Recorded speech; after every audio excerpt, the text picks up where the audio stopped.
E alguém meça o tempo também, né? Oi? Aqui, eu sou atlética não praticante.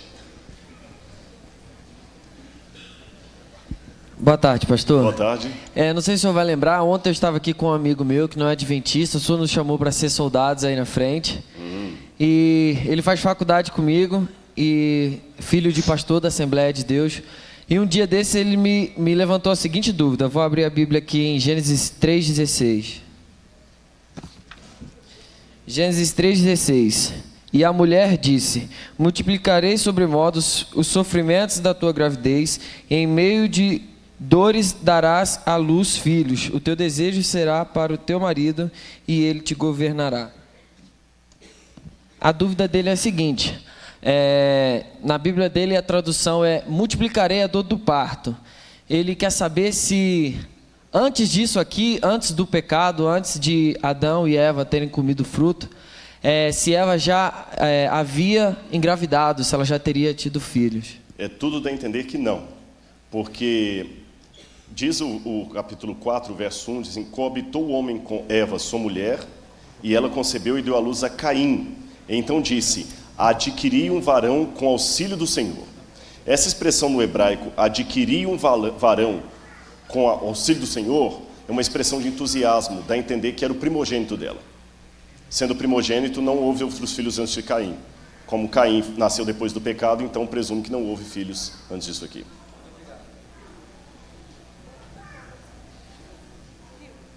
Eu não sei o microfone como é que está. Aqui, ó. Então, que tem uma aqui, já vou lá para o outro lado. Aqui também.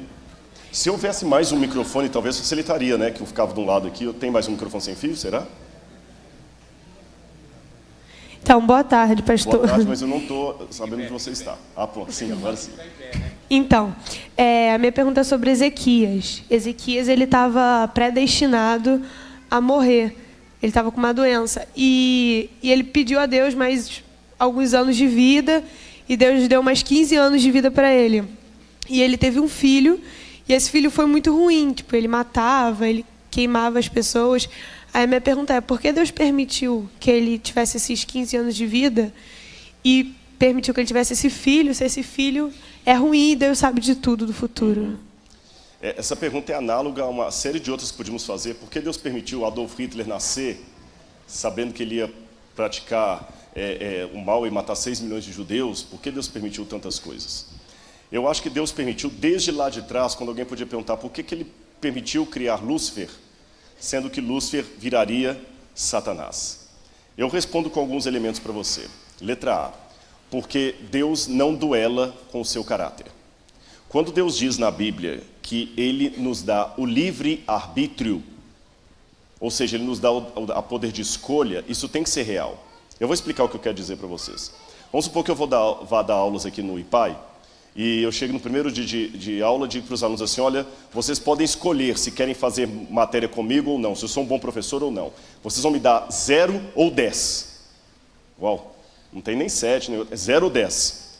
E eu prometo a vocês que todas as notas que vocês me darem, eu vou levar até o professor Elias, para que ele saiba o que vocês pensam a meu respeito. A princípio os alunos pensaram assim: uau, esse camarada, ele é muito autoconfiante, porque ele deixa os alunos dizerem no papel o que dizem, o que acham dele ou não, e promete que vai levar para o diretor da escola. Aí cada um começa a dar a sua nota lá, 0, 10, 0, 10. Até que depois eu pego aqueles papéis todos e vou para a sala do diretor. Só que nesse ínterim eu passo na minha casa. E lá eu começo a separar as notas. Que bom, já comecei bem, me deu 10. Outro 10. E um 0 aqui, né? Tudo bem, deixa eu colocar aqui do lado. Outro 0. Opa, nota 10. Outro 0. Outro 10. 0, 0, 0. 0, 1, 2, 3, 4, 5, 8 zeros. Finalmente um 10. E depois que eu separo em 2 pilhas os zeros e os 10, sabe o que eu faço? Eu pego as notas 0, jogo no incinerador, queimo tudo. E as notas 10 eu levo para o professor Elias. Que impressão o professor Elias vai ter? Que 100% dos alunos me aprovam. Mas isso é uma grande mentira, porque houve muitos que não me aprovaram, mas esse simplesmente eu destruí. Da mesma maneira, Deus faria se Ele só deixasse vir à existência aqueles que não fossem rejeitar o seu governo. Se Deus não permitisse que Lúcifer viesse à existência, porque ele iria rejeitar o seu governo, se Deus não permitisse que o filho de Ezequias viesse, porque ele rejeitaria o seu governo, Deus estaria fazendo a mesma coisa que eu. Ele diria para nós assim: vocês têm o livre-arbítrio para me escolher ou não, mas na verdade, só nasceria quem não iria rejeitá-lo. Então o livre-arbítrio seria uma mentira. E Deus não duela com o caráter dele. Se ele dá o livre-arbítrio, ele é real. Nascem pessoas que ele sabe que vão rejeitá-lo e pessoas que ele sabe que vão aceitá-los. Mas ele não tira o nascimento daqueles que vão rejeitá-lo, porque o livre-arbítrio é real. Mas ao mesmo tempo que alguém me pergunta, tá, mas e a dor que essas pessoas que o rejeitam provocam, como Hitler? Eu pergunto de volta, quem pagou o maior preço? Foi Cristo. Porque todos esses que sofreram na mão de Hitler ou de qualquer outro inimigo da verdade de Deus, o sofrimento deles durou essa vida, e na manhã da ressurreição eles vão ressuscitar sem nenhuma cicatriz das marcas do pecado. O único que vai ficar para toda a eternidade com cicatrizes do pecado na sua mão é Cristo, e retido no corpo humano por amor de nós. Por isso Deus não impede o nascimento. Mas quando nós perguntamos por que Ele permite, quem pagou o maior preço? Foi Ele. Espero ter ajudado aí.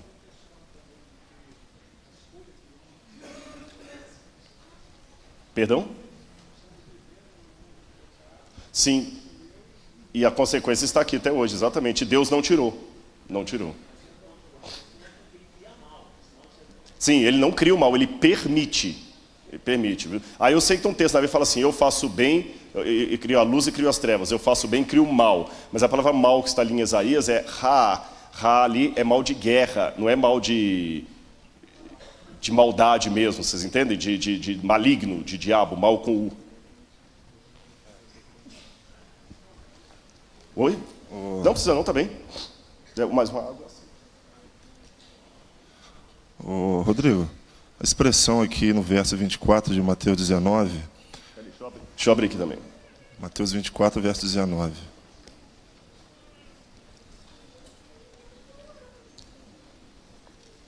Ok, Mateus 24, verso 19. E ainda vos digo que é mais fácil passar um camelo pelo fundo de uma agulha do que entrar num rico no reino dos céus. Mateus 24, 19? 19, 24. Ah, 19, 24. Capítulo 19, verso 24. Essa expressão aqui seria uma espécie de senso de humor de Jesus, respondendo a pergunta, porque até pouco tempo eu entendi que Jesus era um cara sério demais, carrancudo. Tem algumas expressões desse sentido? Com certeza. Humorísticas de Cristo na Bíblia? Uma vez eu fiz até um programa sobre isso, sobre o senso de humor na Bíblia. Em primeiro lugar, eu não acho que Deus é um ser sisudo. Deus tem um grande senso de humor. A prova maior é que Ele me criou, eu sou uma piada. Um Deus de mal com a vida não criaria alguém. O humor, o senso, o riso faz parte de Deus. E você tem razão, existem várias expressões no grego do Novo Testamento, mesmo na Bíblia hebraica, que demonstram humor da parte de Deus e, no caso da suscitação, da parte de Jesus. É lógico que o humor deles é diferente do nosso. Por exemplo, quando a gente... Vou dar um exemplo para vocês. Se vocês hoje, ou mesmo eu, virmos um filme do Charlie Chaplin, dando cambalhota, caindo, pouquíssimos de nós, praticamente ninguém, irá rir. Mas quando nos anos 20 esses filmes foram exibidos, todo mundo morria de rir de Charlie Chaplin dando cambalhotas. Quando os Trapalhões tinham o Renato Aragão lá atrás que caiu, todo mundo ria. Hoje não tem mais graça. O humor muda de tempo para tempo e de local para local. Tenta rir com o stand-up americano. Mesmo que você entenda o inglês, não faz muita graça, mas os americanos riem. Eles não rirão, talvez, da nossa piada. No Oriente Médio, da época de Cristo, uma das características do humor era o exagero. Quando você queria responder uma coisa de maneira bem-humorada, você exagerava. É mais fácil passar um camelo no fundo de uma agulha do que um rico entrar no céu. Qual é o homem que, se o filho te pedir um pão, vai trazer uma pedra? Se ele pedir um ovo, vai dar uma cobra. Vocês entendem? Quer ver um outro exemplo de humor na Bíblia? Daniel. Desculpe, a minha coriza aqui já começou e eu esqueci o remédio lá em casa. Daniel capítulo 3, que fala da fornalha ardente. Olha como é que Daniel também usa o exagero como humor. Vamos ler aqui o verso 3. O verso 2. Então o rei Nabucodonosor mandou juntar os sátrapas, os prefeitos, os governadores, os juízes, os tesoureiros, os magistrados, os conselheiros e todos os oficiais das províncias para que viesse a consagração da imagem do rei Nabucodonosor. Aí vem no verso 3. Então se juntaram os sátrapas, os prefeitos, os governadores, os juízes, os tesoureiros, os magistrados, os conselheiros e todos os oficiais para a consagração da imagem do rei Nabucodonosor. Verso 5. No momento em que ouvirdes o som da trombeta, do pífaro, da harpa, da cítara, do saltério, da gaita de foles e toda a sorte de música, vos prostrareis. Verso 7. Portanto, quando todos os povos ouviram o som da trombeta, do pífaro, da harpa, da cítara, do saltério, de toda a sorte de instrumentos, perceberam? E lá e vai o tempo todo assim, ó. Aqui, ó, verso 10. Tu, ó rei, baixaste um decreto no qual todo homem que ouvisse o som da trombeta, do pífaro, da harpa... Isso aqui é humor. É uma maneira do profeta Daniel mostrar que o rei estava desesperado e ninguém prostrava diante da imagem dele. Então isso aqui é humor. O exemplo que você tem também é um senso de humor. Então Cristo era um sujeito bem-humorado. E eu complemento dizer que se um homem não sabe rir de uma boa piada, desconfie da religião dele.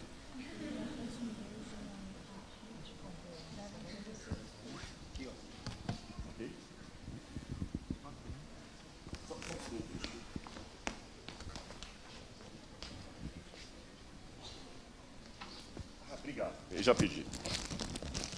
Pode perguntar. Obrigado, viu, linda? Eu aceito. Alegra. Pode falar. Bom, Não filme isso não, mostra o povo lá, ó. Tem muita coisa pra você filmar, fica filmando aqui. Às vezes eu estava pregando em Portugal. Nossa, mas também não exagera, né, pastor?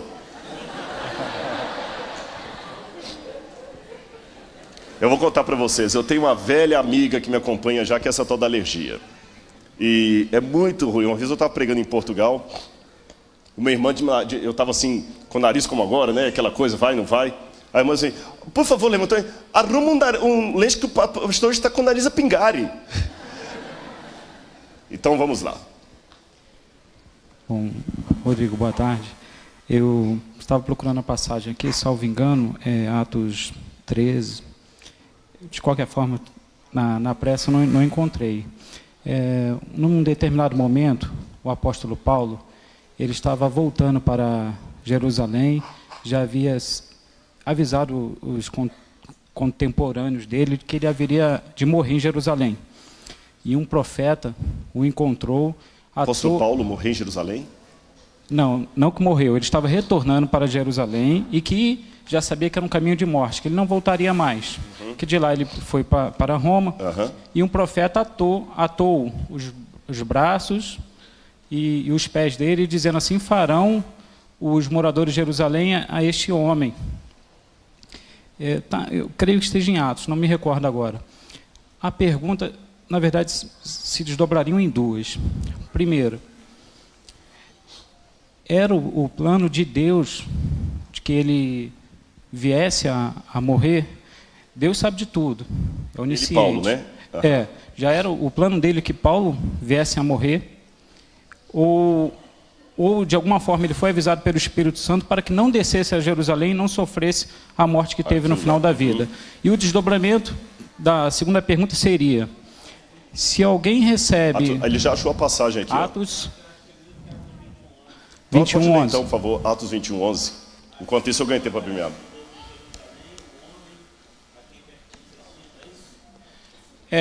Por favor, continua que se de repente... Obrigado. Exato.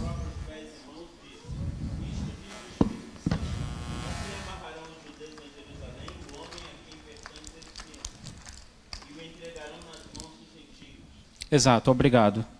Eu vou ler para toda a igreja, eu acho que ele é um pouco baixo. Atos 21:11. 10 e versículo 11. Demorando-nos ali por muitos dias, desceu da Judéia um profeta, de nome Ágabo. E vindo ter conosco, tomou a cinta de Paulo, e ligando seus próprios pés e mãos, disse: isto diz o Espírito Santo: assim os judeus ligarão em Jerusalém o homem a quem pertence esta cinta, e o entregarão nas mãos dos gentios. Deus já tinha avisado através do Espírito Santo que Paulo era um caminho sem volta. Avisou para ele não ir, ou já era o plano de Deus? Entendi. Você falou ele que tinha essa escolha. pergunta desdobrava em duas. Sim, e no nosso campo fático hoje, se você de repente tiver um sonho, e esse sonho se concretizar, uma pessoa muito temente a Deus, muito... digamos que ela esteja em verdadeira comunhão com Deus, e o sonho se concretizou. Qual foi a finalidade do sonho? Foi para avisar que Deus está no controle, ou era para que ela ouvisse a Deus e não seguisse em frente? As duas perguntas que você fez, elas se resumem naquela velha problemática, como saber a vontade de Deus. Seja para a minha vida, seja para a igreja e em vários outros pontos. Eu costumo dizer que a vida é como se fosse um jogo de ludo. Vocês conhecem ludo? Né? É um jogo que fica atrás da dama e são quatro jogadores que jogam. Na vida é a mesma coisa. Não nessa ordem, eu vou colocar os jogadores que jogam, não que eles jogam cada um nessa ordem, às vezes a ordem muda, tá certo? Um jogador que joga o ludo sou eu mesmo, com as decisões que eu tomo. Eu poderia ter tomado a decisão de não ter aceitado o convite de estar aqui, vocês teriam uma outra programação aqui hoje à noite, talvez alguns que vieram aqui não viriam, outra coisa aconteceria. Eu tomei minha decisão. Um segundo jogador que joga no ludo da vida é o acaso. Há coisas que acontecem por acaso. Carros furam pneu, chaves somem. Ontem eu perdi o caminho para entrar aqui. São coisas que acontecem. Há também um terceiro jogador, que é o próprio diabo, que ele também joga. Ele joga tentando atrapalhar os planos de Deus, ele joga tentando tirar você dos caminhos de Deus.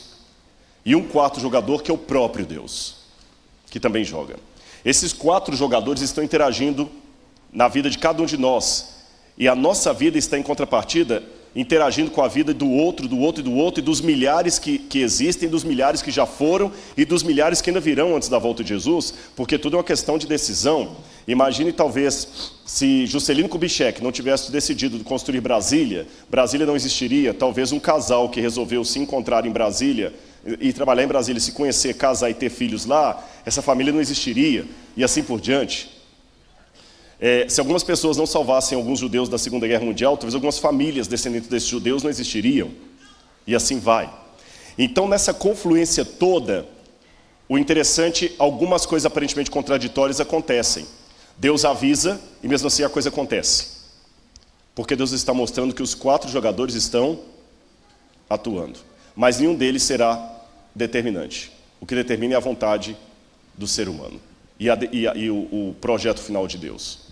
Então, por exemplo, não era plano de Deus que Israel ficasse 40 anos no deserto. Mas uma vez que houve a falha lá, eles tiveram que passar 40 anos no deserto. Não era plano de Deus que Babilônia atacasse Jerusalém.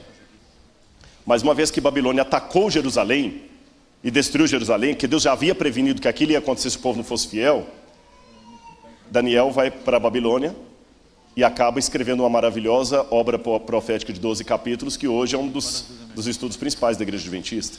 Então, coisas que Deus não deseja acabam acontecendo, e Deus vai montando as peças de tal maneira que, sem quebrar o livre-arbítrio de ninguém, nem mesmo do diabo, Ele torna todos, até o diabo, agentes do seu plano final. Sem quebrar o livre-arbítrio deles. Percebeu a questão? Por isso eu não devo me surpreender de surgirem situações aparentemente contraditórias. Um sonho prevenindo não vá, e o outro, uma vez que você foi, eu vou tirar disso aqui uma bênção. Percebe? Eu posso dar um exemplo da minha própria vida.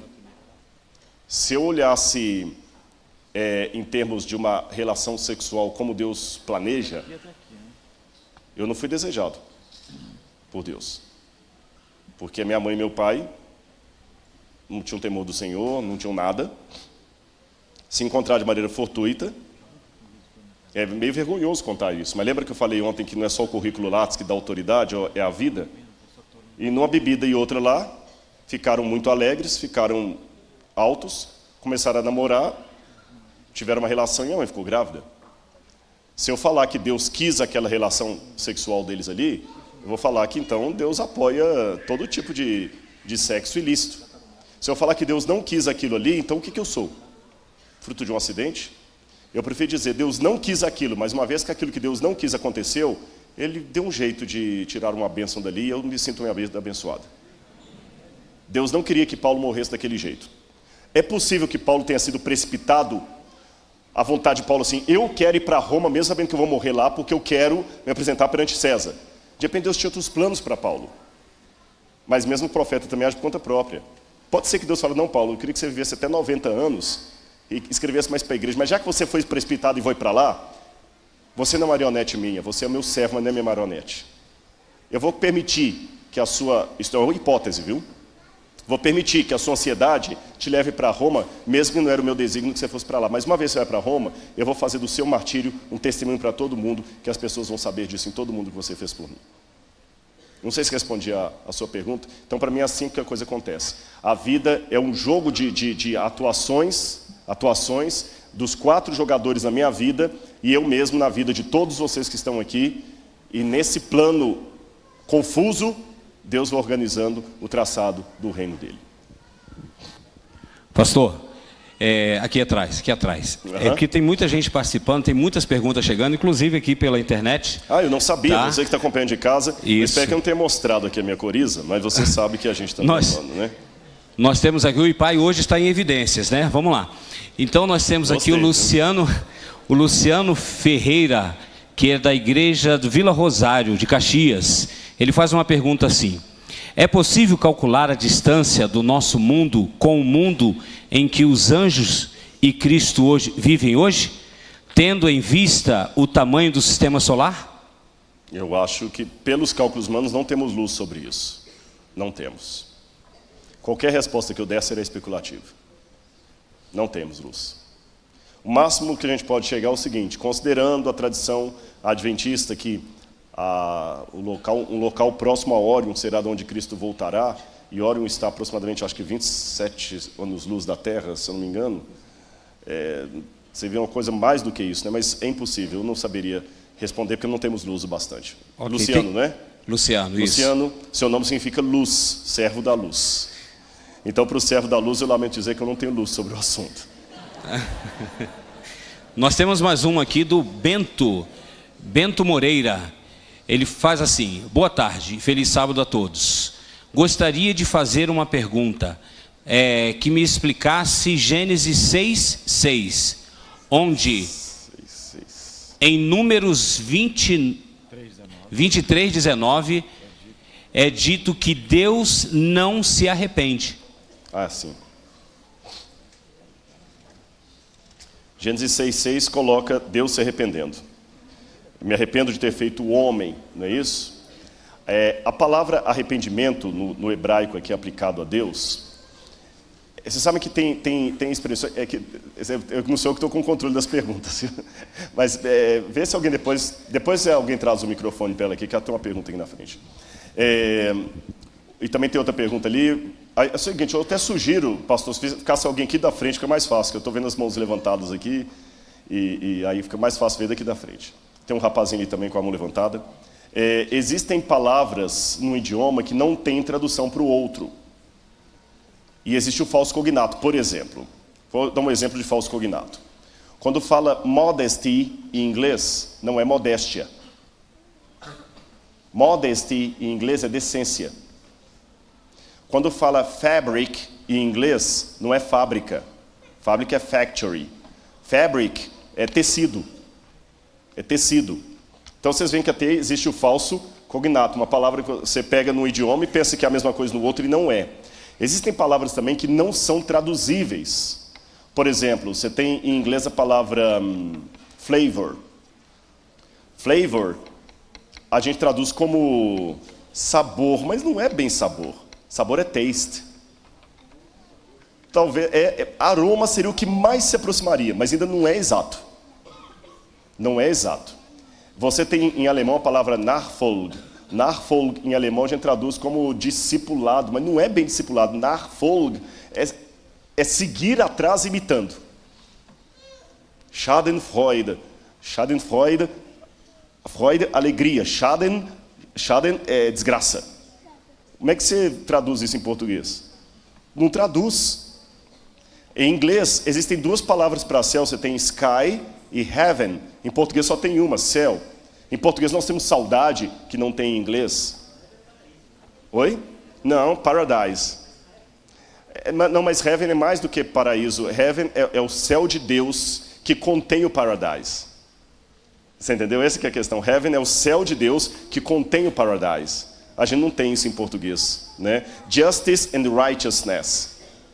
Justiça e justiça. Então, assim também no hebraico, existem muitas palavras que não têm correspondente. E uma das palavras que aparecem aqui em hebraico para o arrependimento de Deus é a palavra que quer dizer uma profunda tristeza por algo que está contrário ao que eu planejei. Tá certo? Algo que está ao contrário do que eu planejei.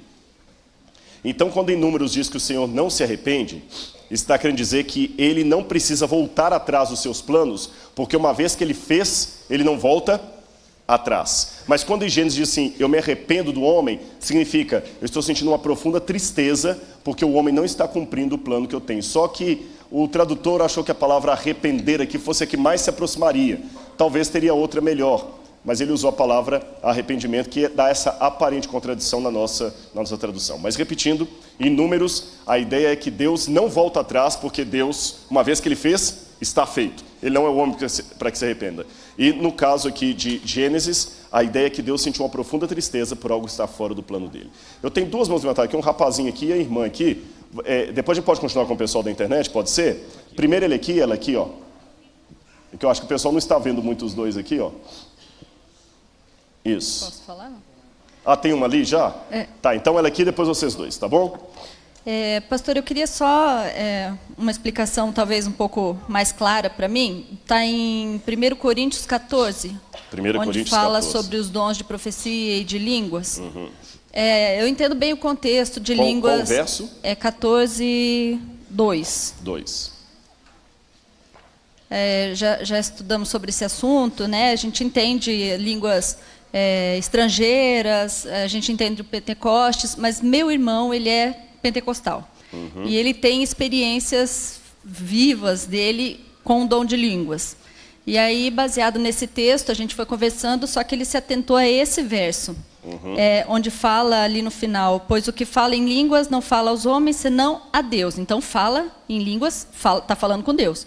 Com efeito, ninguém o entende. E em espírito fala milagres, ou mistérios. Então, o que em espírito fala mistérios? Obrigada. Tá certo. Bom, em primeiro lugar, deixe-me dizer que eu respondo com muito carinho e respeito aos irmãos pentecostais, como eu gosto que a minha igreja seja respeitada. Eu acho que a experiência espiritual de cada um, a gente não deve ser juiz sobre ela para julgar. Não que você tenha dito isso, eu estou esclarecendo, não só para ficar bem apontuado, devemos respeitar a sinceridade que está no coração das pessoas e como elas buscam a Deus. Ainda que seja de um modo que eu discorde, quem sou eu para julgar o meu irmão? Tá certo? Isso aqui temos que analisar à luz do que acontecia em Corinto. A cidade de Corinto me chama muita atenção porque tem muitas coisas que ilustram a carta de Paulo aos Coríntios. Eu lembro até que quando eu vou a Corinto com algum grupo de pessoas que eu explico ali, eu sento debaixo de uma árvore, explico primeiro a geografia da cidade. Num morro, mais ou menos como que tem aqui atrás do colégio, ficava o templo de Afrodite, a deusa do amor, mas do amor erótico, do amor promíscuo. Havia mais de 1000 sacerdotisas prostitutas lá. Quando você olha para frente assim, você tem o templo de Dioniso e o templo de Apolo, onde eles faziam as festivais, especialmente das Olimpíadas corintianas, e as carnes que sobravam ali do sacrifício, que não eram sacrificadas, eles vendiam no açougue. Eram oferecidas aos deuses e eles levavam para o açougue. Aí eu entendo por que da questão da carne sacrificada a ídolos, por que Paulo escreve em 1 Coríntios 13, explicando o que é o amor, para contrastar com o amor de Afrodite.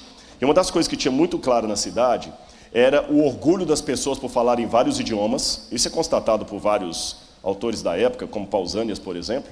E as pessoas que entravam em transe, em êxtase, e começavam a balbuciar coisas como se estivessem falando aos deuses, etc, etc. E Paulo tenta normatizar essa situação ali. Tenta explicar que como é que isso deve ser feito, que isso não é por aí. E Paulo começa então, nesse caso específico de 14:1, ele fala assim, ó, segui o amor e procurai com zelo os dons espirituais, mas principalmente que profetizeis. Por que Paulo já não cortou de graça? Não fica esse negócio de ficar preocupado em falar línguas, não, porque o povo ia espanar. Você sabe que tem coisas que a gente não pode chegar assim e cortar de cara. E quando ele fala assim, olha, pois quem fala em outra língua, você está preocupado em exibir que você tem conhecimento? Ele falou, eu falo mais língua do que todos vocês aqui.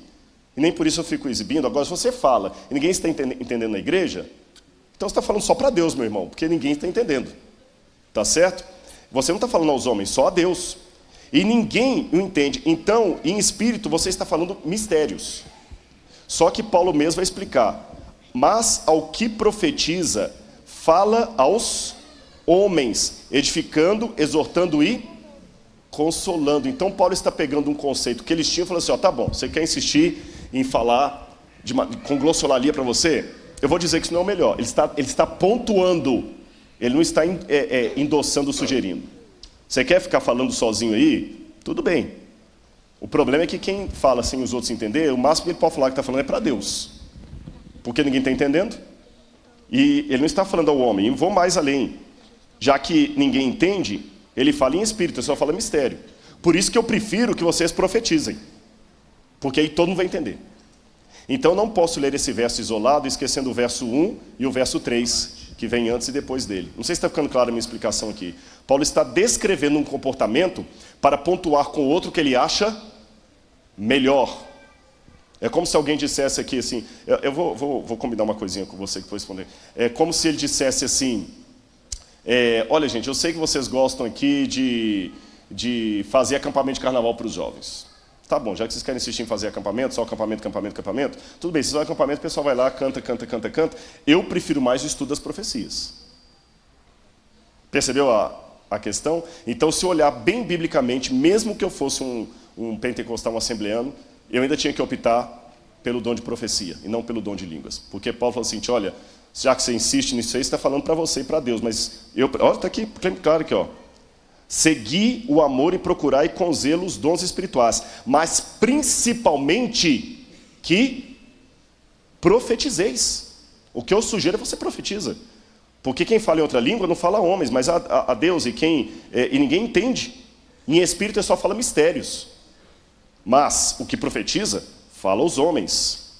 Edifica, exorta e consola. O que fala em outra língua, a si mesmo se edifica. Mas o que profetiza, edifica a igreja. Então, se eu aceitar o conselho do apóstolo Paulo, ainda que eu tenha o dom de línguas como sendo uma das coisas principais da igreja, Paulo prefere o dom de profecia. Percebeu? Mas interessante que, desde que houve o revivamento pentecostal na igreja da... Só um minutinho que o Windows vai funcionar aqui, vai vir o nome. Azusa Street, nos Estados Unidos. Vocês sabem como é que começou o dom? Nós temos alguém da Assembleia de Deus aqui, sabe a história do movimento pentecostal, na Azusa Street, nos Estados Unidos. Na Azusa Street, uma igreja de americanos negros começou a ter um revivamento no Espírito Santo. Então eles começaram a sentir a vontade isso foi no século XIX, de balbuciar línguas estranhas. E aquele movimento espalhou pelos Estados Unidos, da Azusa Street, tanto é que é chamado o movimento da Azusa Street. Tem um livro da CPAD com esse nome, se não me engano, o movimento de Azusa Street. CPAD, não, desculpe, da editora Assembleia de Deus Americana. Acho que tem em português esse livro, do movimento da Azusa Street. Então, da rua Azusa. Da Azusa Street ele foi se espalhando, e pegou em várias outras igrejas do mundo que começavam a manifestar o movimento pentecostal. Até que Berg e o seu outro irmão, lá na Europa, tiveram também uma ideia de trazer o movimento pentecostal para o Brasil, pediram a Deus uma visão de onde deveria ser esse movimento, olharam no mapa, apareceu o nome Belém. E eles então entenderam que Belém seria o lugar onde deveriam vir.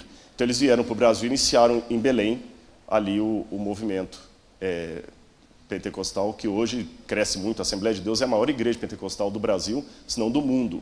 Depois vieram outras, como a Igreja Brasil para Cristo, Deus é Amor, os movimentos carismáticos, até da Igreja Católica.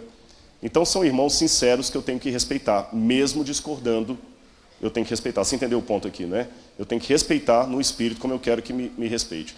Mas com um carinho muito grande em Cristo, eu digo que pela Bíblia, Paulo sugere não o dom de línguas, mas o dom de profecia. É o que a Bíblia diz. Aí eu tenho que falar com a Bíblia com muito carinho, que há pessoas da Assembleia de Deus aqui. E deixa eu dizer que eu sempre sou chamado para falar na Assembleia de Deus, viu? Fiquem tranquilos lá. Mas entenderam o ponto? Então essa é a questão. Eu vou fazer uma sugestão para vocês. Eu sou muito do pragmático. O pastor me falou assim, o tempo. eu estou notando que parece que vocês estão gostando de fazer as perguntas aqui. O que eu trouxe de tema para vocês, eu trouxe um tema que eu posso falar em 5 minutos ou 2 horas. Porque como são a vida diária nos tempos de Cristo, vamos fazer o seguinte, são 5 horas. Que horas termina o programa jovem aqui? 5h30? 6 horas? 6 horas? E se a gente fizer o seguinte, pastor, vamos levar mais 15 ou 20 minutos de respostas, e depois eu fecho, coisa ou está muito... o assunto é mais relevante, né? Então vamos terminar com essas 3 perguntas aqui e fecha. Não entendi? Entendi. O pastor preocupado porque muitos receberam o convite para virem para ouvir sobre a vida diária. É que tem até criança com a mão levantada, e eu fico impressionado, sabe? Vamos aqui. Tem uma aqui, vamos uma deixar você criança falar aqui também, tá? Eu prometo que nós vamos cobrir. Vamos terminar aqui com esses 3 aqui. Vai ter criança, pastor, querendo participar. Aí me quebra, porque eu não consigo dizer. Sabe o que é? Jovem querendo participar. Entende o ponto? Mas é o seguinte, eu prometo vocês que eu vou tentar o impossível aqui. Nós vamos terminar 6 horas e vocês vão ter o assunto que eu prometi. Ok? Tá bom? Mas porque tem criança querendo participar e não gosto de inibir, senão nunca mais elas querem. Vai lá, primeiro. Quando Jesus estava no céu no início dos tempos, né? Então, ele já sabia que ele viria para nascer em Belém, na Estebaria? Sabia. O pai falou com ele. Na verdade, Jesus, quando estava no céu... Como é que é o seu nome? João. João Pedro? João Pedro, Jesus, quando ele estava no céu, Jesus sabia tudo. Só que lá na divindade dele, ele conversando com Deus o Pai, ele sabia que ele ia ter que passar por tudo o que ele passou. Só que Jesus ter que vir cá, nascer em Belém, sabe o que ele tinha que fazer? Ele tinha que, de certa forma, esquecer as coisas do céu. Sabe por quê? Porque se ele viesse como Deus, ele não ia sentir dor, ia. Se ele viesse como Deus, ele não poderia morrer na cruz do Calvário. Então sabe o que ele fez? Ele pegou os poderes dele, é como se fosse o meu relógio aqui, ó. Ele pegou os poderes dele de Deus, tirou, deixou lá no céu e veio sem relógio. Eu não perdi o meu relógio, você viu?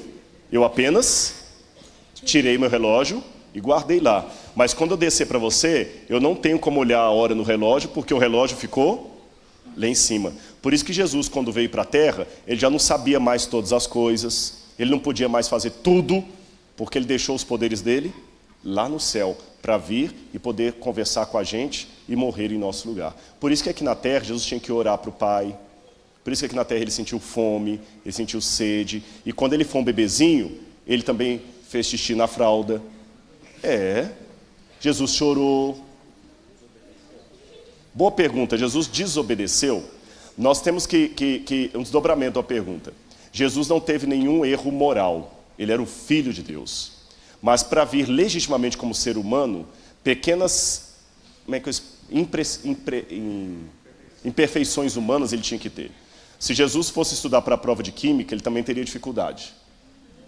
Jesus também poderia martelar um prego, ele ia estudar. Mas não significa que ele não pudesse errar um cálculo. Você entendeu? Jesus podia ter mais dificuldade com a matéria do que outra. Jesus podia, sem querer, na hora de errar, bater o prego e bater no dedão. Jesus podia deixar um objeto cair da mão. Então, como criança, em que sentido que eu acho que ele podia desobedecer?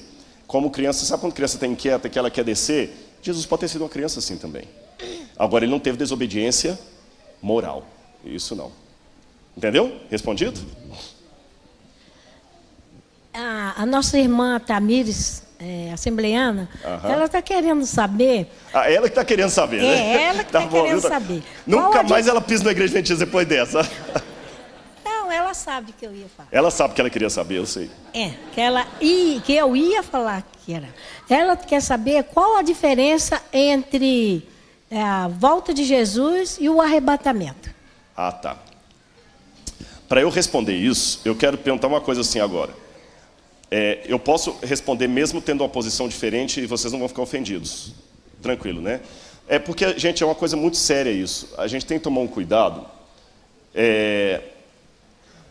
Aliás, eu vou dar uma dica. Eu vou aproveitar a pergunta dela e vou dar uma dica de evangelismo. Eu estou querendo escrever um livro sobre boas maneiras, regras de boas maneiras na hora de pregar a palavra de Deus. A Glorinha Calil, que é uma das poucas socialites que...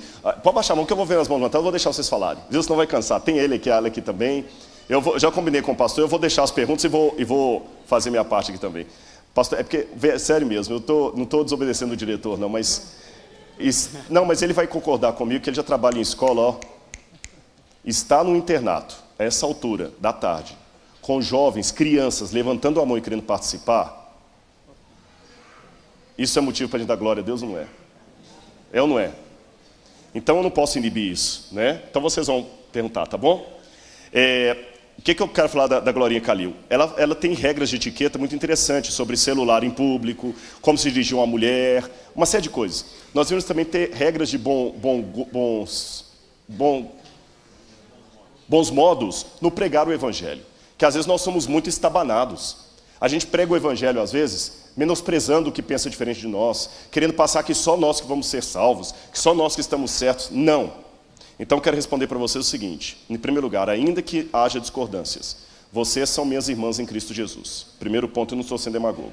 Tá certo? Tanto é que, graças a Deus, eu tenho as portas abertas em muitas igrejas de Assembleia de Deus, que eu falo, e muitos assembleanos me apreciam no Evidências, e eles sabem do que eu penso e se sentem respeitados. Então, é com o mesmo respeito que eu vou colocar aqui. Segunda questão que eu quero colocar. Deus não precisa de advogado, Deus precisa de testemunha. Tem gente que quer defender Deus, não é por aí. Terceiro ponto. Todo mundo que tem uma religião tem que ter a convicção que a igreja dele está correta, senão por que ele está lá? Se você é presbiteriano e não assembleiano, você tem que saber porque você é presbiteriano. Eu sou presbiteriano, mas eu podia ser assembleiano, dá na mesma? Não dá na mesma. O assembleiano tem um encontro com o Espírito Santo, que é o segundo batismo, que é superior ao batismo nas águas e é com dom de línguas. O presbiteriano acredita na predestinação, que as pessoas nascem já, como diz Calvino. Então, quer dizer, por que você é presbiteriano? É porque o da Assembleia está errado. Por que você é da Assembleia? Porque o presbiteriano está errado. Então, achar que a religião do outro está errada e a minha está certa, não é um pecado. Senão, você deveria ser da religião do outro e não da sua. Não tem duas verdades, só existe uma verdade. Agora, atenção.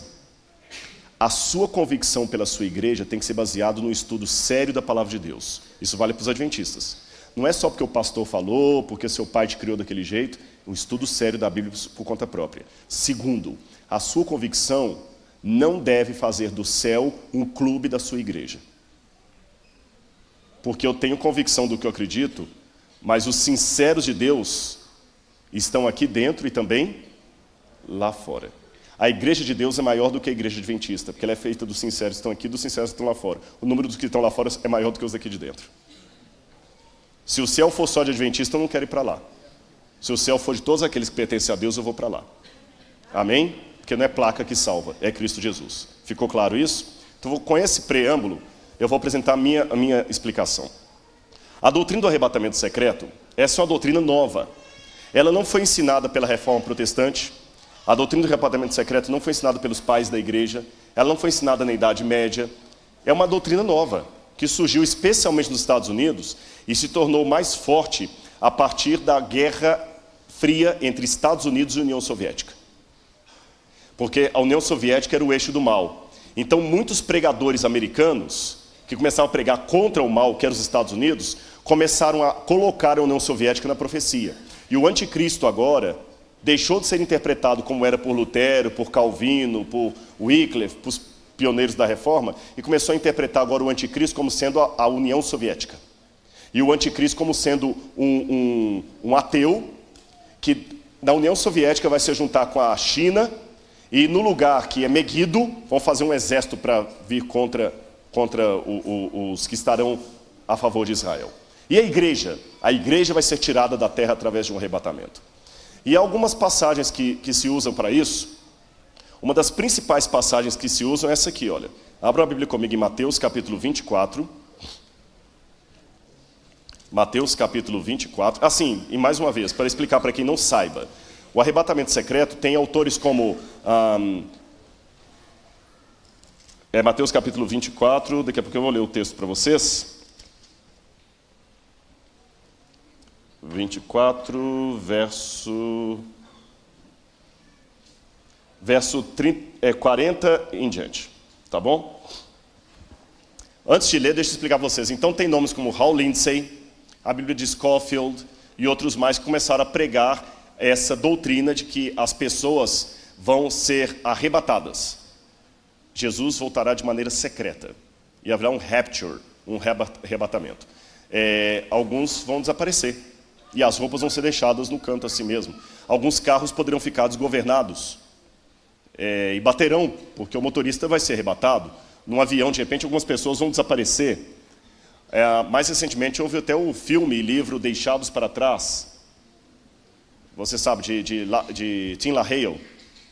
É assim que é o arrebatamento secreto. Então a igreja vai ser arrebatada para o céu e aqueles que não estavam preparados vão ficar na terra para viver sob o governo do anticristo.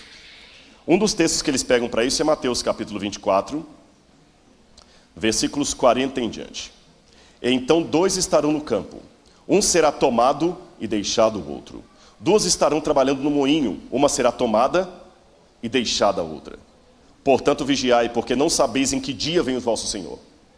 Só que texto fora de contexto vira pretexto. Vamos ler esse texto dentro do contexto para a gente poder analisar. Entenderam o texto? Arrebatados, então significa que um será tomado e deixado o outro. Quem vai ser tomado, quem vai ser arrebatado, salvo. E quem vai ser deixado é quem vai se perder. Daí o título do livro, Deixados para Trás. Só que vamos ler um pouquinho antes. Olha o que diz aqui no verso 37. Estão acompanhando comigo? Você de casa está acompanhando? Pois, assim como foi nos dias de Noé, assim também será a vinda do Filho do Homem. Continua com sua Bíblia aberta. Vamos analisar devagarzinho. Assim como foi nos dias de Noé, será na vinda do Filho do Homem. Então está fazendo uma comparação, uma analogia. Certo? Concordam comigo? Uma comparação, uma analogia. Como era nos dias de Noé? Porquanto, assim como nos dias anteriores ao dilúvio, comiam, bebiam, casavam-se e davam-se em casamento, até o dia em que Noé entrou na arca. E não perceberam, senão quando veio o dilúvio e os levou a todos. Quem foi levado aqui no dilúvio? Quem se salvou ou quem se perdeu? O que vocês acham? Vou fazer a pergunta. Quem foi levado aqui? Quem se salvou ou quem se perdeu? Quem se perdeu. Quem se perdeu. E não perceberam até que veio o dilúvio e os levou a todos. Até que e não perceberam, senão quando veio o dilúvio e os levou a todos. Assim será também na vinda do Filho do Homem. Olha a comparação. A vinda do Filho do Homem será como os dias de Noé. Porque nos dias de Noé, todos casavam-se e davam-se em casamento, comiam e bebiam, até que veio o dilúvio e os levou a todos. Assim também será a vinda do Filho do Homem. 2 estarão no campo, um será levado, tomado, e o outro será deixado. Pela comparação, quem será levado? Quem se perde. Quem será deixado e quem será poupado. 2 estarão no moinho, uma será tomada, deixada a outra. A gente não pode esquecer o contexto. Ele está comparando com os dias do dilúvio, assim como foi no dilúvio. E no dilúvio, ele explica bem claro, até que veio o dilúvio e levou aqueles que se perderam. Assim também será a vinda do Filho do Homem. 2 estarão no campo, um também será tomado, ou levado, que é sinônimo, e o outro será poupado. 2 estarão no moinho, uma será tomada e outra poupada. Pelo contexto bíblico é o contrário. Quem fica é que foi preservado. Perceberam o contexto? E mais à frente, antes de tudo isso aqui, fala no verso 30. Então aparecerá no céu o sinal do Filho do Homem. É anterior a isso aqui. Todos os povos da terra se lamentarão e verão o Filho do Homem vindo nas nuvens com poder e grande glória. Se a volta de Jesus será um arrebatamento secreto, por que Mateus, antes de falar disso aqui, fala que todos verão e se lamentarão? Ah, mas eles verão porque as roupas... Uma vez alguém me explicou, senão eles verão porque as pessoas vão desaparecer, então eles vão ver que Cristo veio. Não, mas não é isso que a Bíblia fala. Todos os povos da terra se lamentarão e verão o Filho do Homem vindo sobre as nuvens. Parousia, vinda gloriosa. A chegada de uma cidade, exatamente. Não é perceber que ele veio. As pessoas ficavam em parada, vendo para o governador chegar, a parousia tuteu, a parousia tuquiriu, a parousia do Senhor. Então é uma vinda gloriosa e não necessariamente algo secreto. Assim que eu interpreto, então. Tá certo? Mas como eu disse, no essencial unidade, no não essencial diversidade, mas em tudo caridade. Repito, eu tenho uma visão teológica diferente, mas não um amor diferente pelos meus irmãos pentecostais, que são pessoas que eu acredito na sinceridade deles, e eu prefiro, às vezes, a oração de um pentecostal fervoroso a de um adventista. Percebeu, né? Porque, às vezes, tem um irmão pentecostal que acredita em algo que eu não acredito, mas ele é tão sincero na oração dele, que eu prefiro a oração dele, às vezes, de algum irmão que acredita no sábado como eu, mas é do curso livre. Respondido? Obrigado. E desculpa a brincadeira dela ali, só para descontrair. Ela aqui? Pois não? Existem provas da existência da Arca de Noé? Infelizmente não, querida. Tem mais de 48 achados da Arca de Noé, mas todos são falsos ou inconclusos. Aqui tem uma moça aqui, ó. Todos são falsos. Levantou aqui, ó. Falsos ou inconclusos. Infelizmente não tem. Só tem do dilúvio, mas da Arca ainda não. Tá bom? É uma cordilheira, mas é uma cordilheira, não é o Monte Ararat, é a cordilheira do Ararat. Então imagina o negócio do tamanho do Himalaia. Impossível, impossível. Oi, boa tarde. Então, se Deus não pode... Desculpa, eu tenho que interromper um pouquinho. Quantos anos você tem? 7? 10? Tá gravando? Você me gravou fungando, agora grava falando isso aqui. Você que tem em casa. Vaza um recadinho para mim. Mostra a câmera aqui. Puxa aqui, levanta aqui, querida, vem cá de pé. Dá para pegar aí? Isso aqui não é programa de auditório, não, mas olha aqui. Você está em casa assistindo? Essa querida aqui tem 10 anos. Ela me perguntou sobre a Arca de Noé. E tem um monte de outros jovens da idade dela, alguns mais... Aqui, outra aqui pequenininha, com a mão levantada. Aqui, ó, olha aqui, filma aqui, ó. Levanta a mão, linda. Você também quer fazer uma pergunta, não quer? Então, aqui vou um recadinho mal criado. Para você, aí que fica falando que a igreja não tem espiritualidade. Para você que fica falando que a igreja não tem o Espírito Santo. Para você que está falando que a igreja está perdida. Está perdida porque você está achando, mas isso aqui não é perdido, isso aqui é Espírito Santo, meu irmão. Tá bem? Então, antes de ficar falando bobagem na internet aí, adventista.com, tá bom? Esse pessoal do adventista.com, esse pessoal de trinitariano que falando que a igreja está perdida, chupa. Tá bom? Não, desculpa, é que eu fico chateado com isso. Eu fico chateado. É um pessoal que só vê do olho a remela.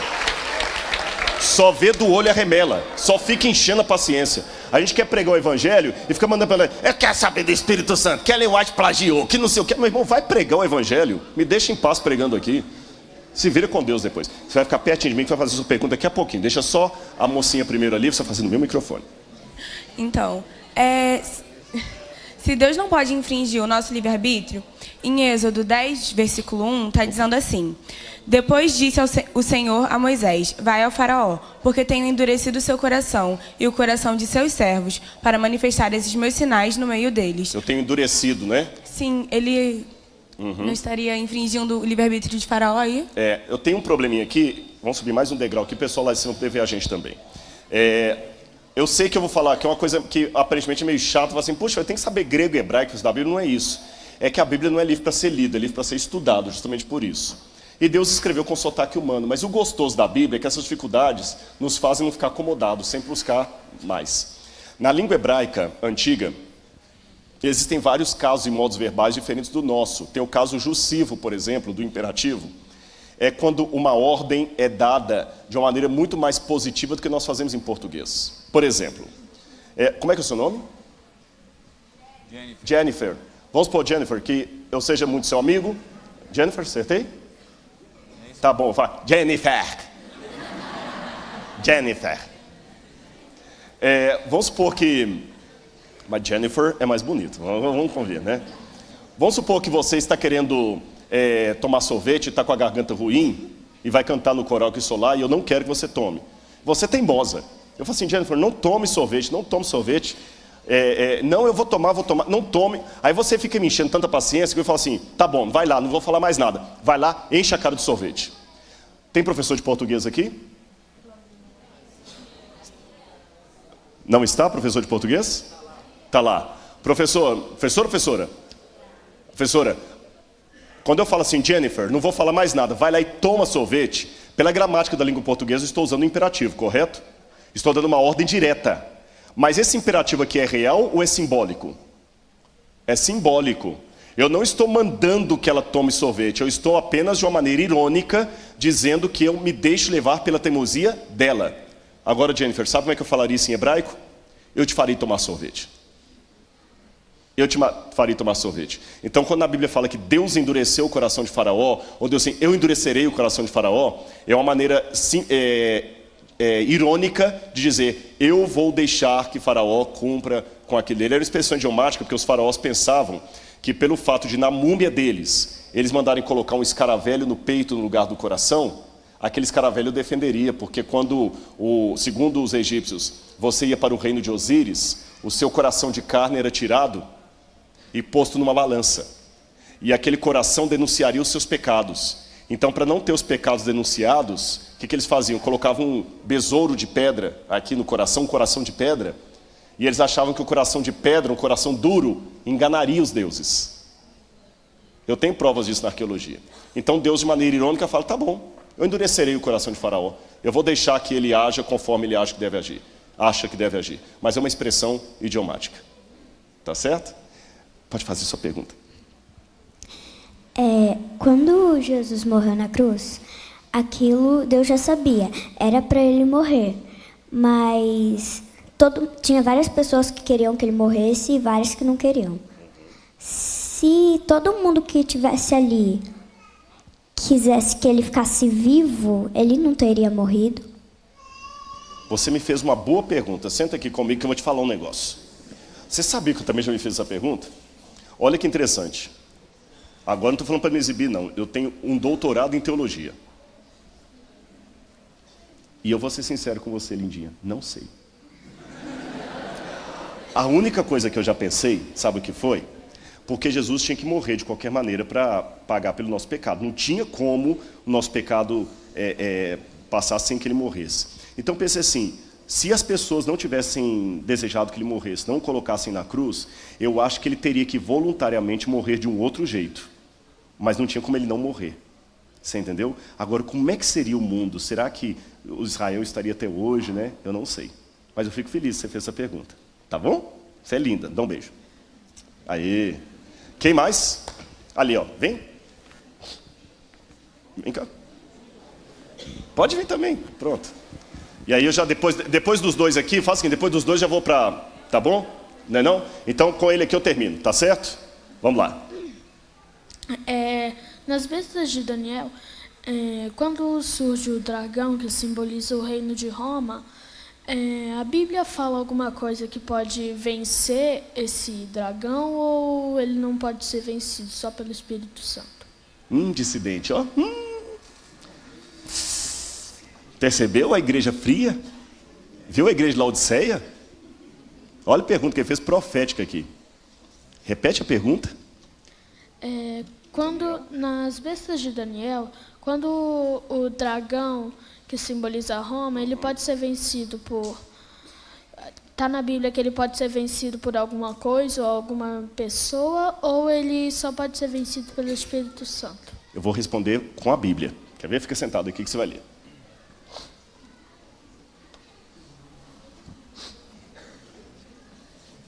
Vamos ver aqui. Você sabe que o mesmo que está em Daniel repete no Apocalipse, né?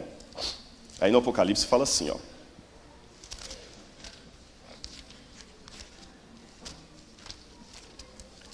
Eu estou passando página por página que a Bíblia não é minha, viu? Eu quero Apocalipse 14.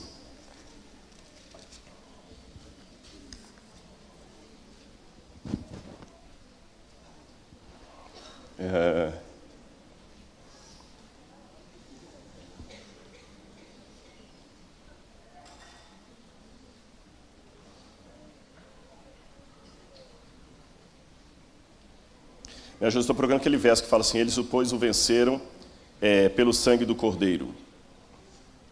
E Apocalipse, capítulo... Oi? É o 17? 12:17.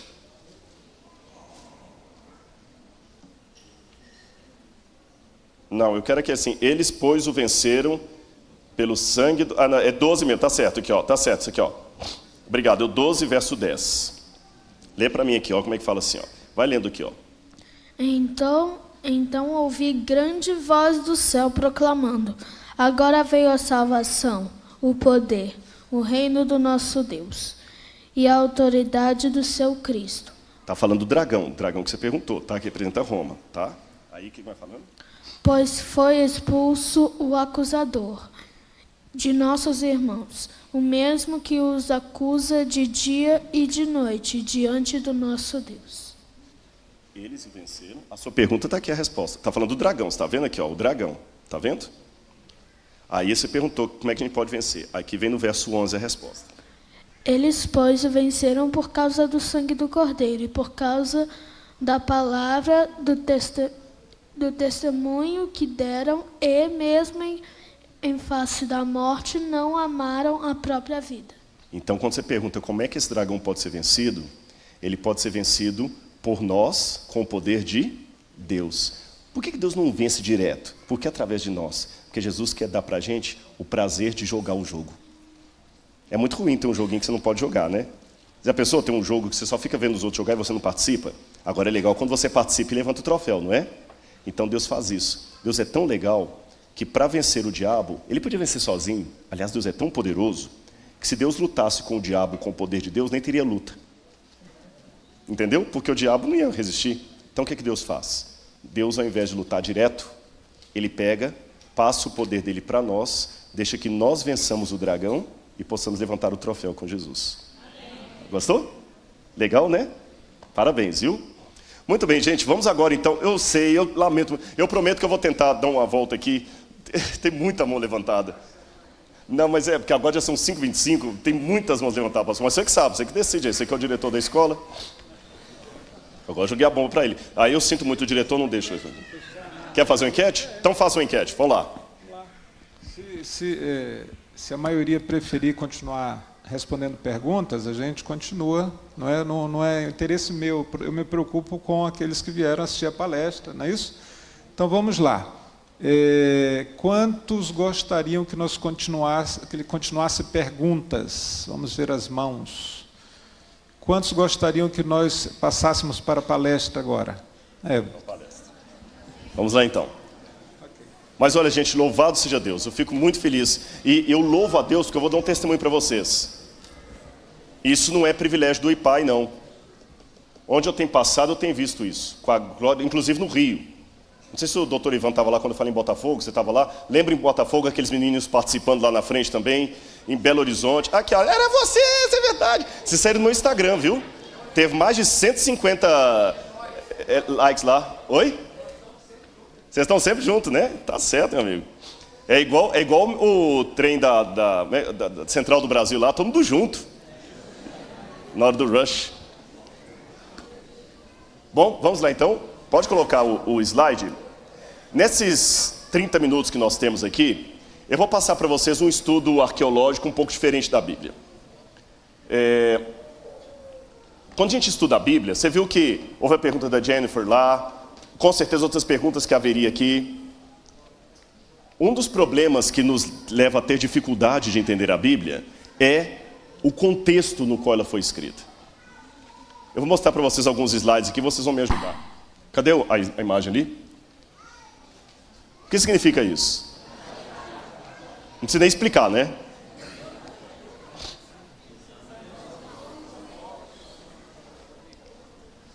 Opa. E o que significa pendurar a chuteira? Parar de trabalhar. Parar, né? Pisou? O que é pisar na bola? Não está funcionando. Oi?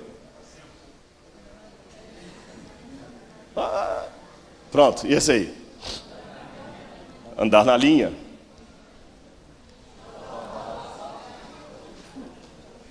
Aí. Dá o John sem braço.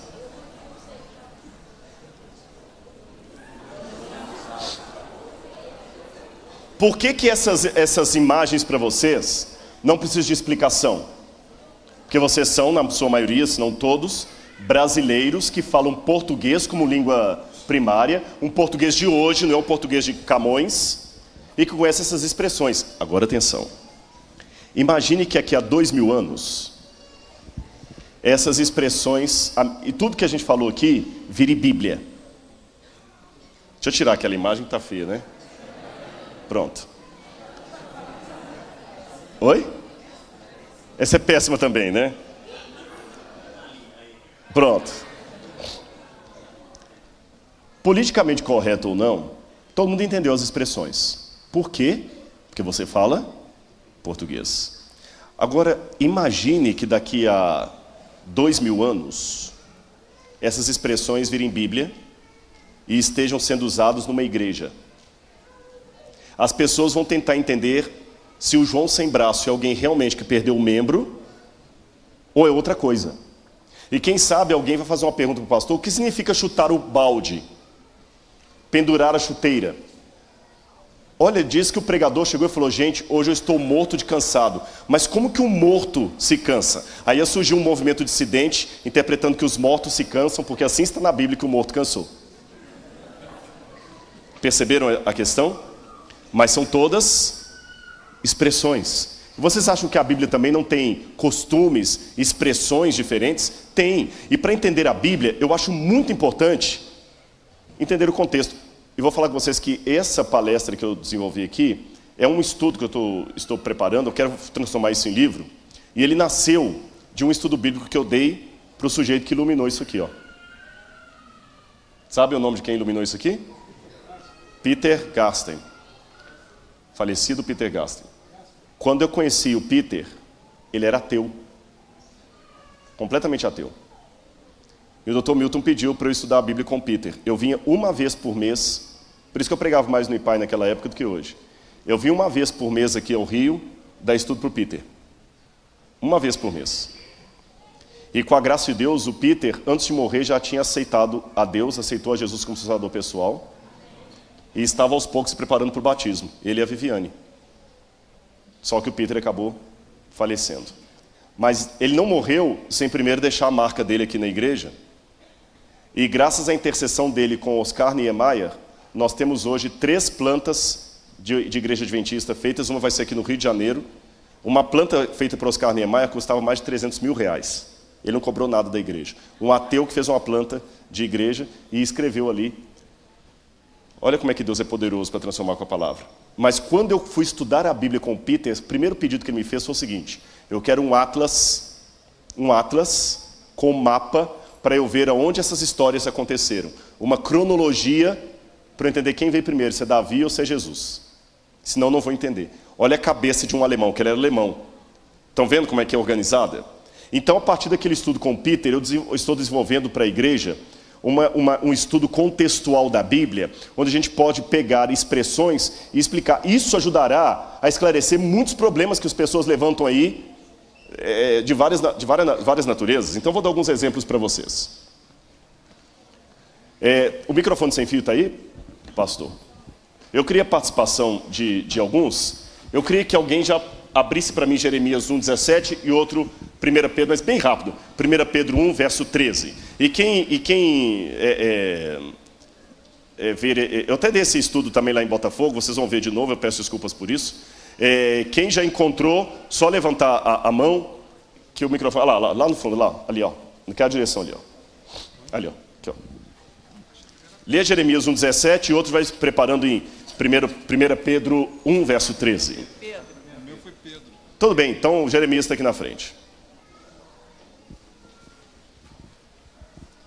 Tu, pois, cinge os teus lombos e levanta-te, e dize-lhes tudo quanto eu te mandar. Não desanimes diante deles, porque eu farei com que não temas na sua presença.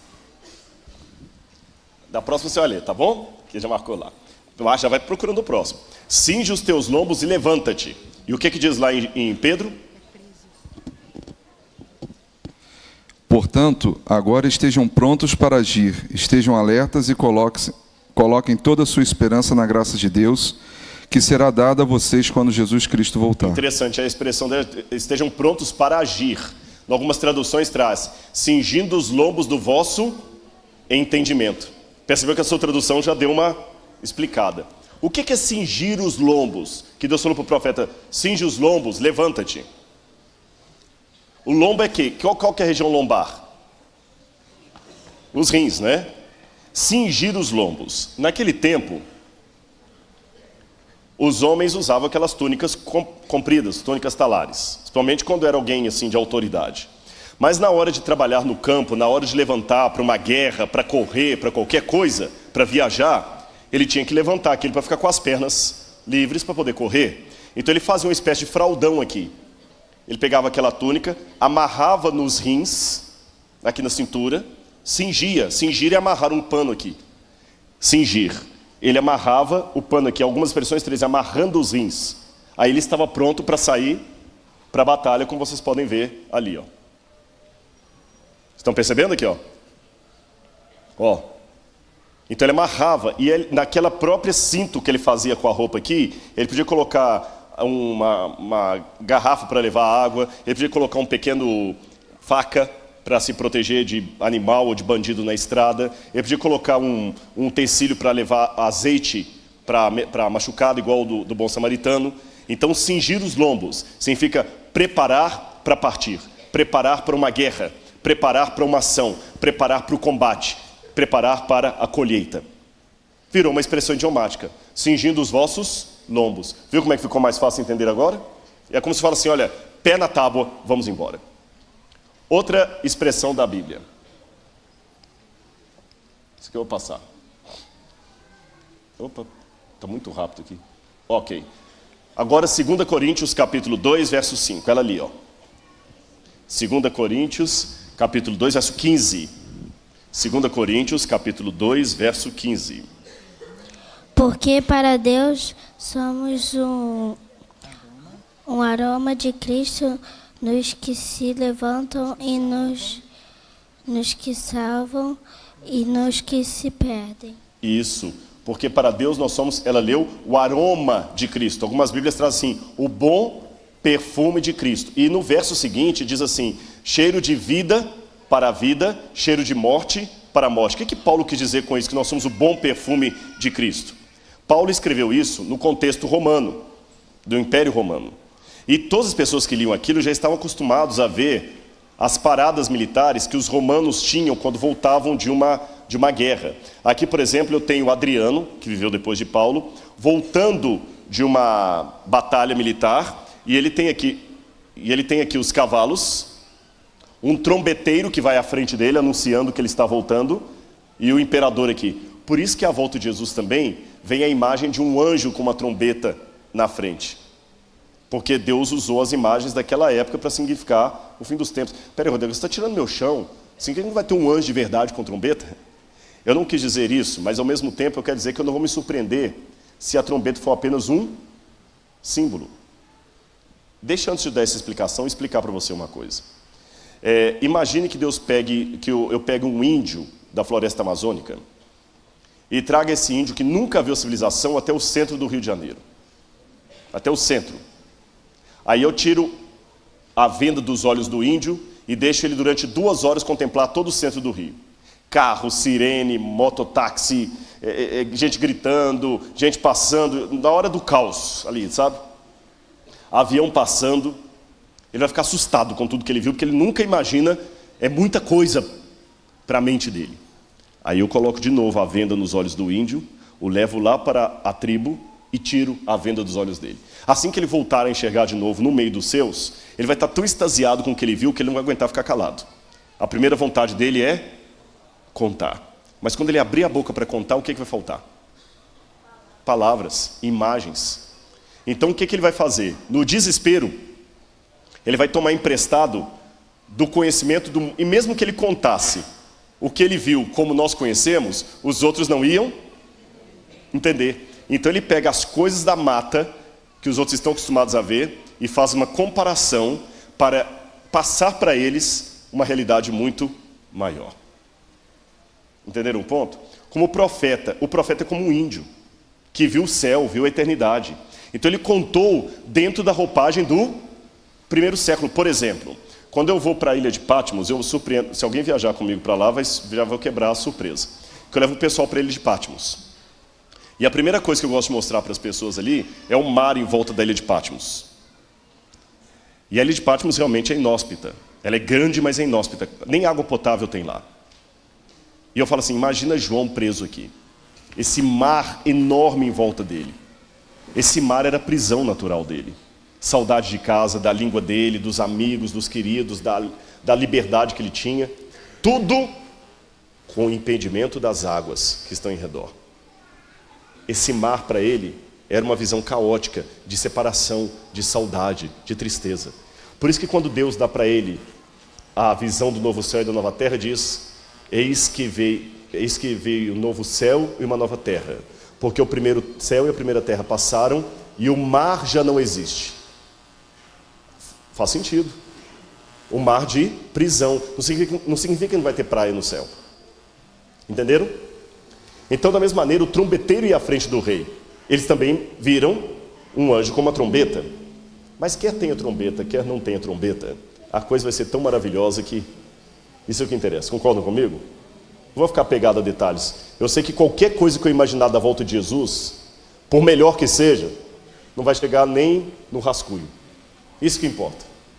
Agora, vamos continuar.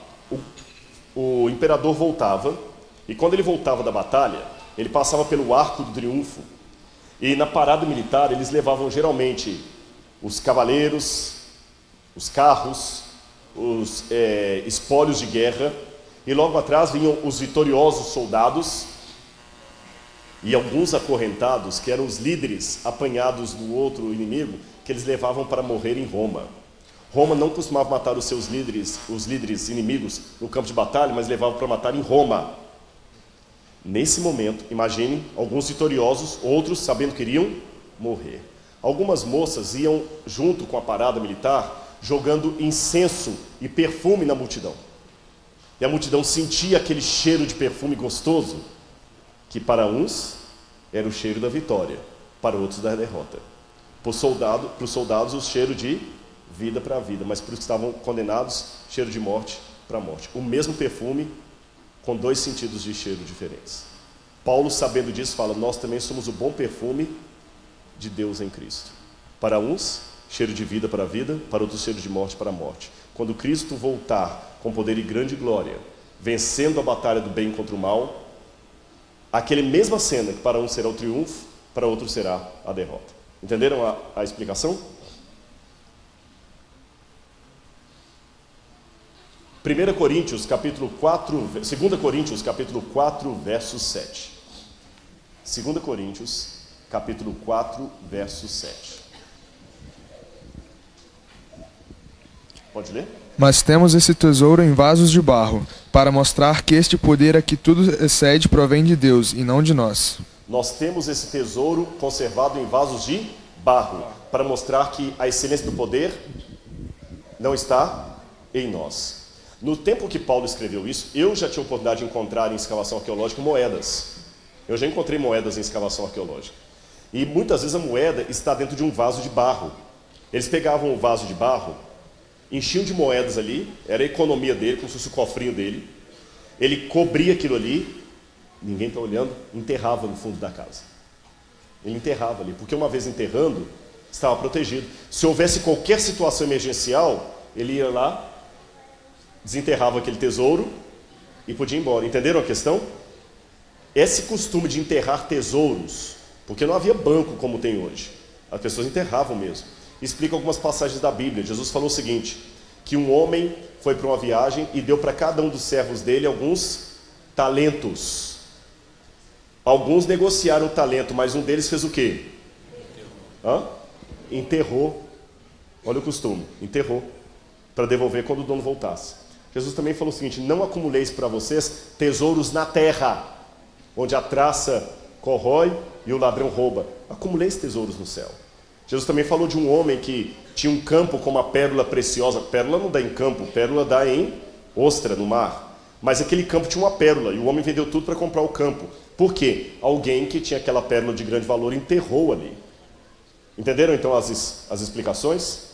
Paulo então, sabendo que as pessoas colocavam moedas nos jarros de barro, falou: nós temos esse tesouro conservado em vasos de barro. Perceberam a imagem? O que vale não é o vaso, mas o que está dentro dele. Da mesma maneira, esse corpo é como se fosse aquele vaso de barro.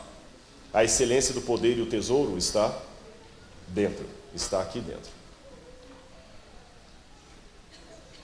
Outro que nós podemos pegar, já que eu li a passagem do arrebatamento, sabe o que é isso aí?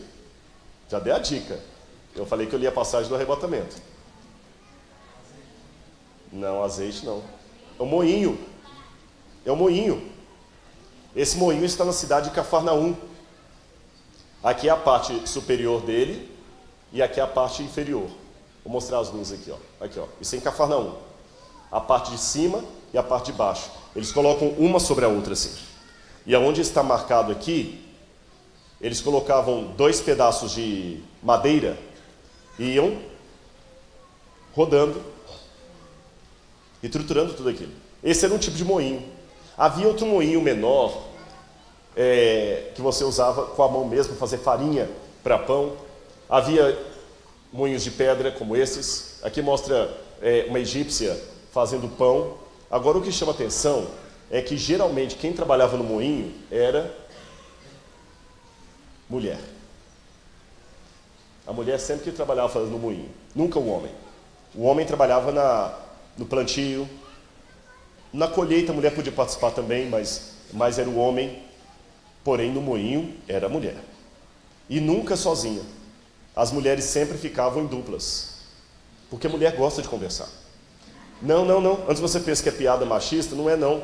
Isso é uma coisa positiva da mulher, que a mulher abre mais os sentimentos dela, a mulher gosta de conversar, por isso que RH fica melhor na mão de mulher do que na mão de homem.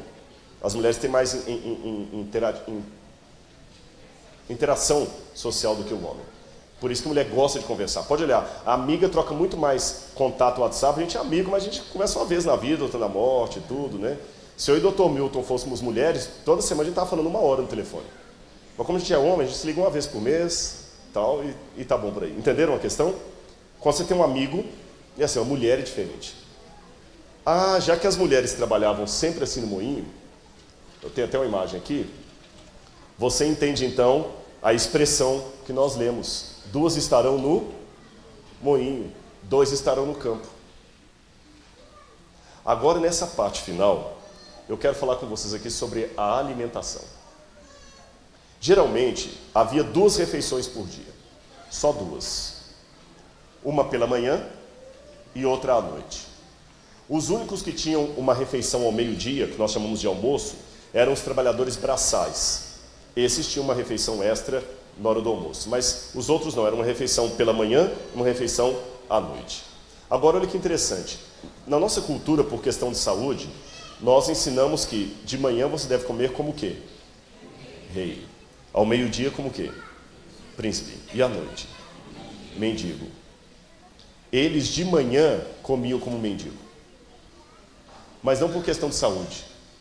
É porque você não tinha certeza de que teria comida até a noite. Então é melhor comer pouquinho de manhã, porque você durante o dia pode procurar comida do que ir dormir com fome. Dormir com fome é pior, você não dorme. Então, se você tem um pouco de comida, coma pouquinho de manhã e guarde um pouco para a noite. Era um costume que vinha desde a época do deserto. Por isso que a Bíblia fala, Eclesiastes, deixa eu ver aqui qual é o texto aqui.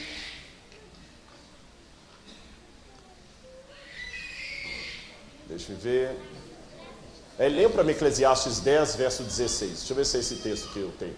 Eclesiastes 10, verso 16. Aí da cidade cujo rei é uma criança, deixa eu ver se é esse. É esse? Então pode ler.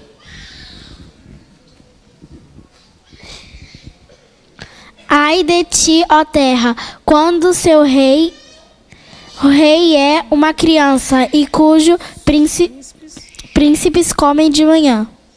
Olha, em algumas traduções traz assim, ai de ti, ó cidade, cujo rei é como infantil E os príncipes já banqueteiam pela manhã. Banqueteiam, comem demais pela manhã. Quer dizer, não é gente prudente que sabe poupar. Gasta tudo, depois não tem nada para a noite.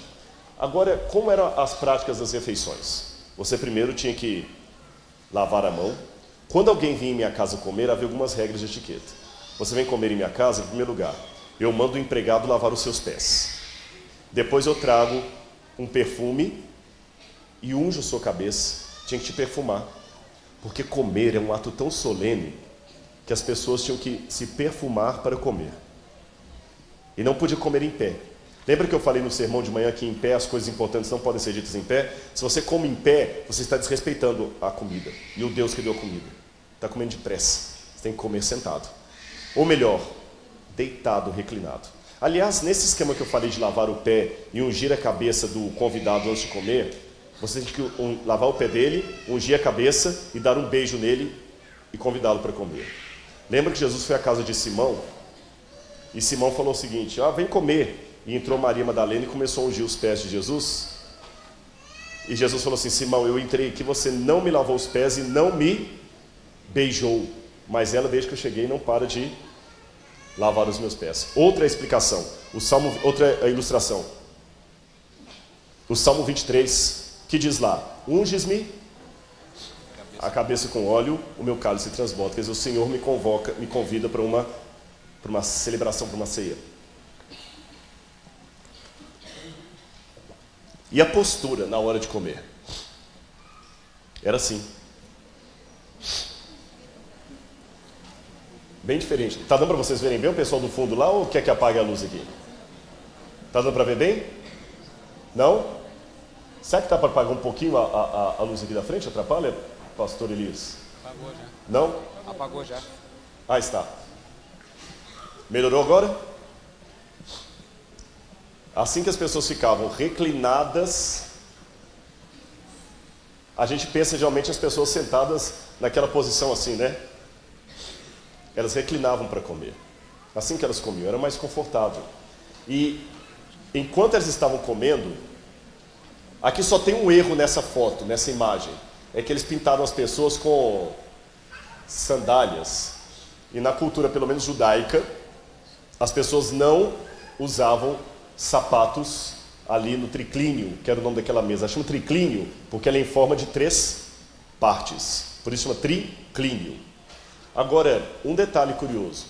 Quem ficava nessa posição aqui? Nessa posição aqui ficava o que convocou o anfitrião, que convidou todo mundo para a refeição. Aqui ficavam os principais convidados e aqui os mais simples. Criança, alguns empregados que tinham o privilégio de comer com o seu senhor, ficavam do outro lado ali. Jesus uma vez contou uma parábola sobre os primeiros lugares. Quando você for chamado para comer num lugar, não procure os primeiros lugares, não, que você vai passar vergonha. Esses eram os primeiros lugares. Senta aqui, ó. Outro detalhe mais. Enquanto as pessoas estavam comendo, se fosse uma celebração muito importante, eles podiam colocar alguns dançarinos e músicos para poder tocar e dançar aqui para as pessoas. Lembra da parábola do filho pródigo? O filho pródigo voltou para casa, o pai deu uma festa e o mais velho chegou à porta e ouviu o quê? A música e as danças. Essa é a cena da parábola do filho pródigo. Já que eu falei de Maria Madalena ungindo os pés de Jesus, é possível que Jesus estivesse sentado mais ou menos nessa posição aqui, com os pés para fora, e ela chegou e ungiu os pés de Jesus. Bem diferente do que a gente imagina as pessoas comendo, né? Um detalhe a mais. Não se usava talher. Era mão direita. Como os árabes fazem até hoje. Agora, aqui eu tenho uma cena de um triclínio. E já que eu falei disso aqui, como seria a Santa Ceia? A gente imagina a Santa Ceia assim, né? Jesus sentado à mesa, 6 de um lado, 6 do outro, e Jesus ao meio. Não. Se a Santa Ceia tinha o formato de um triclínio, a Santa Ceia de Cristo foi algo mais ou menos assim, ou assim. Só que vamos voltar um pouquinho aqui. Não, eles estão ali Aqui alguns reclináveis colocaram as pessoas normalmente sentadas assim, mas a ideia era mais sentar como índio ou se reclinar mesmo. Você entendeu? Se fosse no triclínio, você reclinava. Se fosse num colchonete assim, você podia sentar como índio. Era uma posição que para nós é incômoda, mas para eles era mais confortável. Eu já comia assim com beduíno. Não é nada agradável. E tinha que comer com ele no mesmo prato, lá no Sudão. Exatamente, isso mesmo que vocês estão pensando. Com baba e tudo.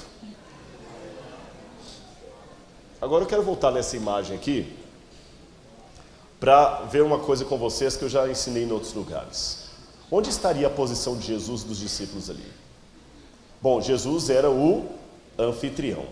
Se ele era o anfitrião, ele não podia estar no meio. Onde é que eu falei que o anfitrião ficava? Aqui, ó. Quer dizer, minto, ele teria que estar no meio, aqui. Não no meio, na mesa do meio. Jesus então estaria mais ou menos onde está essa moça aqui. Aqui ficaria Jesus. Ele era o anfitrião. E onde estariam os discípulos? Vamos ler João, Evangelho de João,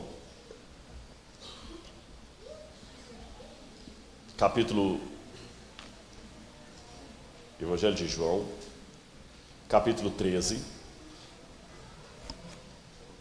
versículos 21 em diante. João, capítulo 13, versículos 21 em diante.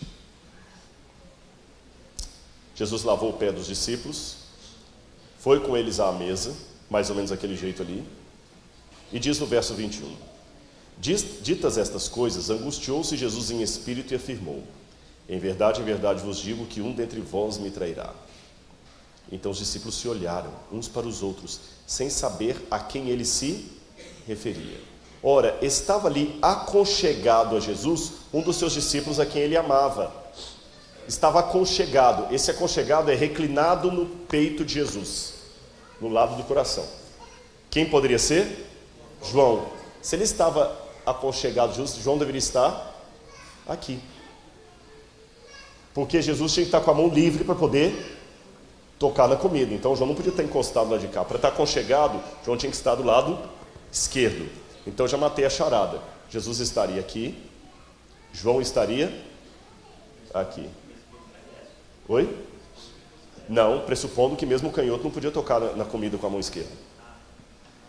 Tanto é que até hoje, se você esticar a mão esquerda para um muçulmano, chamou para briga. A mão esquerda é para limpeza pessoal. A direita que é para tocar na comida. Por isso que em alguns países muçulmanos, quando o camarada rouba, eles cortam a mão do sujeito, porque aí ele só tem uma mão para tocar na comida e limpar o corpo. Aí ninguém come com ele mais, ele está excluído da comunidade para sempre.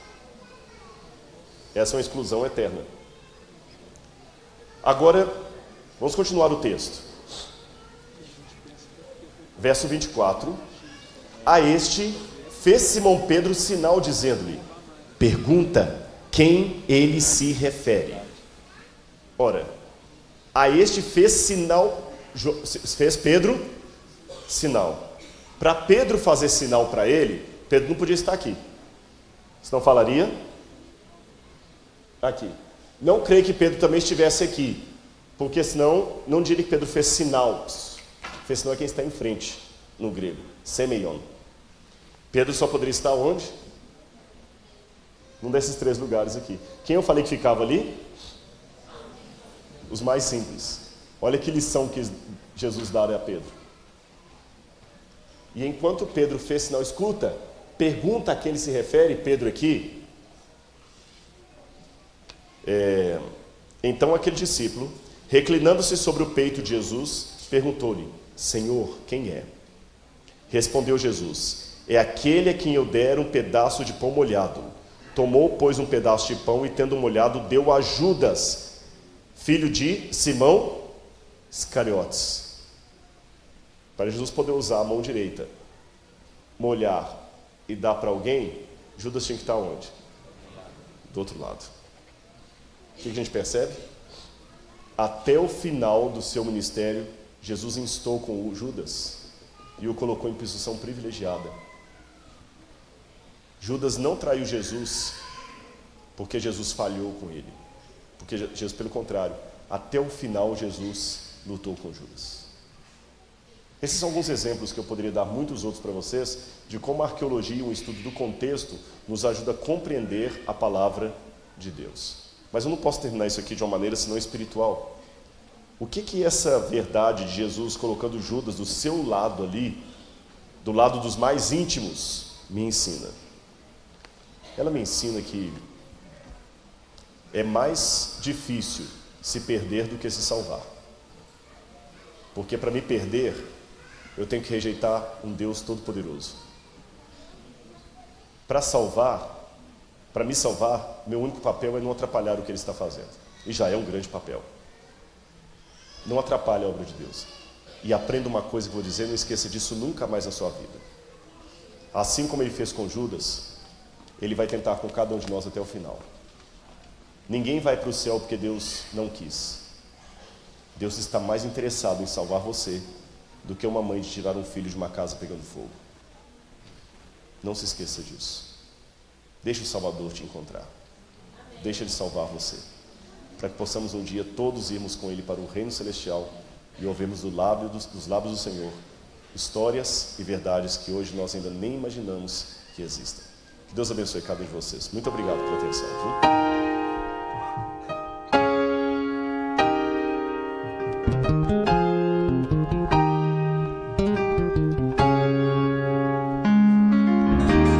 Quantas vezes me vejo em situações em que o orgulho não permite o perdão, quando o meu eu domina o meu viver e as ações do Senhor longe de mim já estão. Nessas horas preciso lembrar de Deus, que o perdão sempre me deste, me ensinou a perdoar, não somente 7 vezes, mas perdoar 70 vezes 7. Assim como Jesus demonstrou, devemos também perdoar, deixar pra trás o que passou, pois sei que isso é amar. não importa o tamanho da falta. Ele sempre estende sua graça, se foi assim que Ele nos ensinou, não resista, apenas faça.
passou, ou quantas vezes perdoar.